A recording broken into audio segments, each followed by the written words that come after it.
vio como poco después el conjunto mierense volvía a equilibrar el resultado.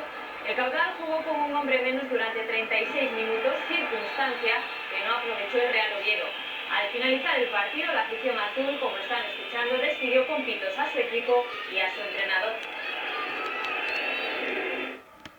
El Real Oviedo sumó su segundo empate consecutivo frente a un Caudal que en ningún momento le perdió la cara al partido.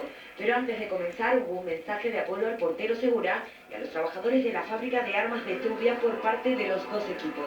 Precisamente Cervero era la principal novedad en el 11 de Sarrugarte. El conjunto azul tenía la primera del partido en un remate de Pepe Díaz a la salida de un saque de esquina. La respuesta del Caudal llegó en una jugada entre Borja Navarro y Javi Sánchez que Richard envía a las manos de Dani Barrio. El Oviedo encontró una veta a las espaldas de los centrales caudalistas. Xavi Morel lo vio claro y subió un balón para que Diego Cervero adelantara a los azules en el marcador pasados los primeros 20 minutos. Borja Navarro fue un verdadero incordio para la defensa azul y su premio llegó en un libre directo.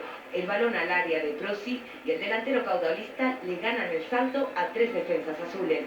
Antes del descanso, Javi Casares tuvo el segundo en este lanzamiento de falta que se estrelló en la escuadra. El partido se ponía de cara para el conjunto Carballón tras el paso por los vestuarios. Cantila cometía penalti y veía su segunda amarilla. Diego Cervero era el encargado de transformar la pena máxima. Pero la ventaja en el marcador les duró poco a los azules.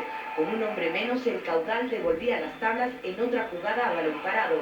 De nuevo Prosi al lanzamiento y esta vez era Javi Sánchez quien se aprovechaba de otro error defensivo del conjunto Carballón. Diego Cervero tuvo la única ocasión tras el empate para los azules en un centro de Xavi Morel que detuvo Javi Díaz en una gran intervención.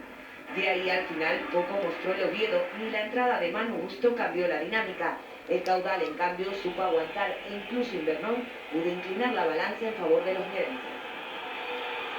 El Sporting B ha sumado un punto en su enfrentamiento